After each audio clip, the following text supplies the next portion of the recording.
मेरा प्यार भरा राधे राधे। आज हम इस वीडियो में चर्चा करेंगे पौष मास की कृष्ण पक्ष की एकादशी, जिसे सफला एकादशी के भी नाम से जाना जाता है। तो आज इस एकादशी के व्रत में हम चर्चा करेंगे कौन से राजा की कथा है, दूसरे इसका फल क्या है, तीसरे हम इसमें चर्चा करेंगे एकादशी कब की है, पारायण का समय क्या है, और इस एकादशी में हम ऐसा क्या कार्य कर सकते हैं जिसके करने से हमारे संकट समाप्त होंगे, हमारे मनोकामनाएं पूर्ण हो सकती हैं। पूजा में हम लोग भगवान की पूजा में क्या क्या प्रयोग कर सकते हैं। तो आइए हम चर्चा करते हैं कि जो सफलता एकादशी है, सफला एकादशी है, इस एकादशी के दिन पुराणों में एक कथा आती है कि एक चंपावती नाम की एक नगरी थी जिसका राजा महिष्मत था।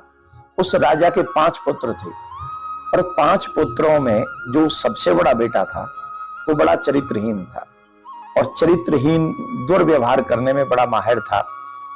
बड़ा उसका देवताओं की पूजा में भी उसका मन नहीं लगता था, वो देवताओं का अपमान करता था, सभी प्रकार के व्यसनों में वो लिप्त रहता था। उसके इस व्यवहार और दुष्चरित्र से राजा बहुत दुखी था, प्रजा में उसका अपयश था। तो एक दिन राजा परेशान होकर उन्होंने अपने उस राजा को अपने राज्य से निकाल दिया, निष्कासित कर दिया। और जब राज्य से उसे निकाल दिया तो वो दुखी रहने लगा। अब पेट भरने के लिए वो क्या करे, पेट भरने के लिए वो फिर चोरी करने लगा और इधर उधर चोरी करता। तो एक दिन सिपाहियों ने पकड़ लिया चोरी करते हुए, और जब चोरी करते हुए जब सिपाहियों ने पकड़ लिया तो अचानक से पता चला ही तो राजा का ही बड़ा बेटा है। तो सभी लोगों ने दया करके उसको छोड़ दिया कि हमारे महाराज का अपयश न हो, इसलिए उन्होंने छोड़ दिया और बहुत बुरा लगा उनको। तो जब इस बात का पता चला तो उसको भी गिलानी हुई बड़े राजा के बेटे को, और वो वन में चला गया और पीपल के पेड़ के नीचे जाकर बैठ गया। वो 10वीं की तिथि थी, 10वीं तिथि थी, उस दिन उसे कुछ भी खाने को नहीं मिला। और एकादशी तिथि को वो बड़ा दुखी था, परेशान था, वो क्या करे, खाने को कुछ मिल नहीं रहा था।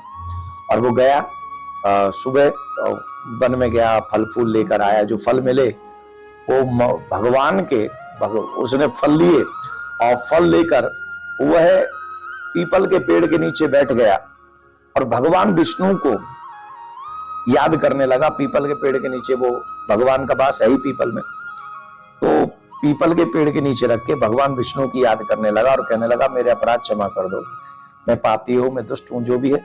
उसने भगवान से प्रार्थना की और क्षमा मांगी। तब उनके फलों को भगवान ने स्वीकार किया, क्योंकि उस दिन एकादशी थी।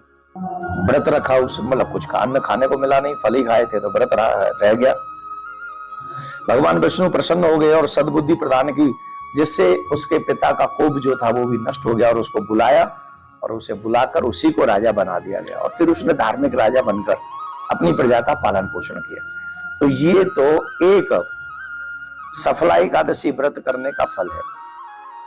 अगर हम और आप अधिक से अधिक इन एकादशी व्रतों को करेंगे तो हमें इसका बहुत बड़ा पुण्य मिलेगा, लाभ मिलेगा।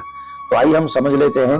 एकादशी के दिन पेड़ में हल्दी का, केले के पेड़ में हल्दी मिलाकर जल दें और पूजा करें। मान्यता है इस उपाय से विवाह में आ रही अड़चनें जल्दी से खत्म हो जाती हैं। तो केले के पेड़ में हल्दी मिलाकर आपको अभिषेक करना है। अपने अंदर सकारात्मक विचारों का समावेश करने के लिए भगवान नारायण को केसर से मिले हुए दूध का भोग लगाकर शाम के समय घी का दीपक जरूर जलाएं। ऐसा करने से आपके अंदर सकारात्मक विचारों का समावेश होगा। ये कुछ उपाय आपको करने हैं। तब भी भगवान को कोई भी वस्तु भोग लगाएं, एकादशी के दिन या उससे आगे भी, तो आपको ये श्लोक बोलना चाहिए। तुदीय वस्तु गोविंद तुभ्यमेव समर्पये ग्रहण सन्मुखो भूत्वा प्रसीद परमेश्वर। इस श्लोक को अवश्य उच्चारण करें जब आप भोग लगाने जाएं। सफला एकादशी में भगवान विष्णु की पूजा की जाती है और पीले वस्त्र, पीला रंग कुछ न कुछ भगवान को अवश्य अर्पित करें। हल्दी, चंदन, दीप धूप उपयोग करें। प्रसाद उनको देते समय दीप धूप भी जलाएं। तुलसी की पत्तियां चढ़ाना बेहद शुभ है, लेकिन एकादशी के दिन तुलसी की पत्तियां तोड़ी नहीं जाती, इससे पहले ये करना है। एक और निवेदन है